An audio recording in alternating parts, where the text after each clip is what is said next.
Hello everyone, welcome back to another how to build video. Today we're going to be doing how to build shield hero Naofumi. So obviously he's the brand new recent collab character. He's a very good overall unit, to be fair. He's got decent high CC for his equipment, and I'll go over his equipment later. But anyway, his first card is a unique stance card. So this stance card gives him like 4 or 5 stances. It removes all his debuffs, it gives him a defense increase, taunt, and makes it so he can only have 1 debuff at a time, which is very good against unknown teams currently, and can also be super good against Esterosa teams. This new card is called Curse. It's AoE. It's the first of its kind, meaning that no other character has this. The multiplier... Okay, so these two multipliers are very low, but a gold card is a very high multiplier. For this, so if the enemies don't use an attack card, is it an attack card? Prevents enemy using skill. If they've not if they don't use a skill, they get their ult sealed for 2 turns. What I mean ult sealed, it's not like their ultimate. They get sealed. Their ult gauge gets sealed for 2 turns. They can't get any ult gauge, which can be super clutch, especially if they're like trying to nuke you with the one character, which is super good. His ultimate's actually super strong. In Ungeared, I think I've seen 300k from it so far, which is actually pretty good. So he applies a 10% all stat decrease to one enemy. So it's like Traitor Melee's effect, but on one enemy. And then enemies that, one enemy. Pardon me. Then inflicts Wrath damage equal to 528% of defense. If you're running what Wrath damage is, which is his passive, which is every time he gets hit, he gets a stack of Wrath, and that increases his AoE damage by 35% per mark, up to 6 times. So he gets like a lot of extra damage, meaning he can wipe an entire team. Because these what do you call them, debuffs? These effects, let's call them, don't disappear no matter what. You could get hit turn 1 and turn 20, let's say you go 20 turns in, you'll still have them. It's really broken. Also, whenever he uses a stance skill, he increases allies' basic stats by 30% of the hero's defense at the start, which is really good. Means that you stance with him, your entire team gets buffed. If you have Raphtalia on the team as well, then you get another 40% damage increase. Then let's say you've got max stacks with Naofumi, you're going to wipe any team, pretty much. It's super broken, and I absolutely love it, because he's a one-man army, especially with Raphtalia Link, and with his Relic.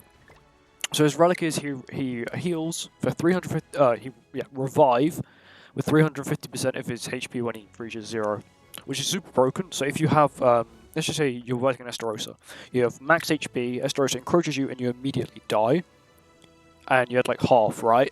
No, let's say you have about half HP. You will heal using the Relic, which will be 350% of your defense, plus you'll then get the Raphtalia Link, which will then heal you straight to max. You're then full HP. You've probably got at that point at least 4 or 5 stacks of Wrath. Then let's say you've got Bluegill on the back. Bluegill drops down. You still have 2 turns. You get Naofumi taunt and Naofumi AoE, 1-shots. It's absolutely absurd. He's so strong. Obviously, this does scale. At 1/6, it is 5% stats and 5% Wrath. And I know it's 6/6. I want to say it's 6/6. It's 40% and 40%, or 35 and 35. Well, I know is it even at 2/6, he can still 1-shot in geared. It's really strong. For his gear, he is a full defense character, as all his attacks are based off of his defense. So you run all defense.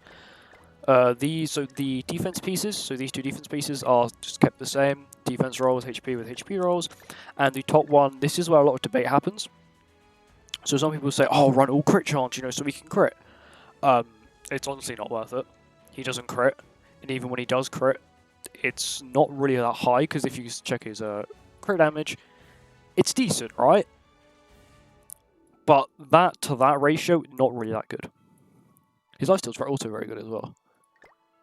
That's the reason I suggest running Pierce, because then, let's just say he miraculously still crits with all Pierce rolls, you're doing a hell of a lot more damage. Rather than having all crit chance rolls, he crits, does a little bit extra damage. Because even nowadays, people with like 100% crit chance can struggle to crit. I call it the Traitor Melee syndrome, where if you don't know, on Bird, if you use Traitor Melee can have like 150% crit chance and still miss a crit on the Bird, which is absolutely absurd. He's got a lot of defense. Actually, let's go over his stats, his closet stats. So we get one free outfit for him, which is this one. I would say if you are going to use Naofumi, these outfits would increase his defense by 420 if you add up both the max UR stats, which is quite a bit. Bear in mind, then you'd get 30% from here. Let's say you get 30%, 240, 420. You're getting 42. You're getting like an extra like 500 defense, which is actually super good, especially for Naofumi. Obviously, the weapons, they're good for the stats. You know, from like the rare chance he crits, but the weapons aren't needed. This is where so his lifesteal, all the good stats are behind the paywalls, by the way. So if you do want to go for Naofumi, like you want to properly like pimp him out, the outfits I would recommend, they are like £15 in like obviously British currency. So like it's like 30 quid. The CC will really help. This will help him tank more. I know you think, oh, it's HP, but it'll actually help him tank quite a bit because he doesn't take that much damage as it is. His relic is super good for stats. So he doesn't use attack, so attack's low, but the 700 defense is insane. I think it's actually the highest in defense. Let me check Blue Tamio. I know Blue Tamio is second highest. In terms of like, I know his relic's got super high defense. Yeah, it's higher than Tamio. It's actually insane. He's probably one of the better characters out there. His HP doesn't increase by much, but honestly, I tried using him for Bird Floor 1. I think I got 2 stacks of Wrath because he was patient step. Because his defense, if you put him and Raftalia on the same team and your entire team is blue, you can considerably see the damage. So if you don't know, Raftalia lowers the damage taken by heroes if they're all the same attribute. She buffs allies HP. I'll make a whole how to build video on her, of course, but those two together, if you don't know the anime, they're also practically a duo as well, but they are insane. The damage reduction, or the HP buff, so she buffs HP by defense as well. She's another defense-based character. Naofumi can have like a HP defense style character's HP, but have super high defense still, and it's absurd. As well as he buffs his teammates' stats as well by his defense. I'm not sure if that means. So if he pops a golden taunt, will that be a golden stance? Will that be more defense?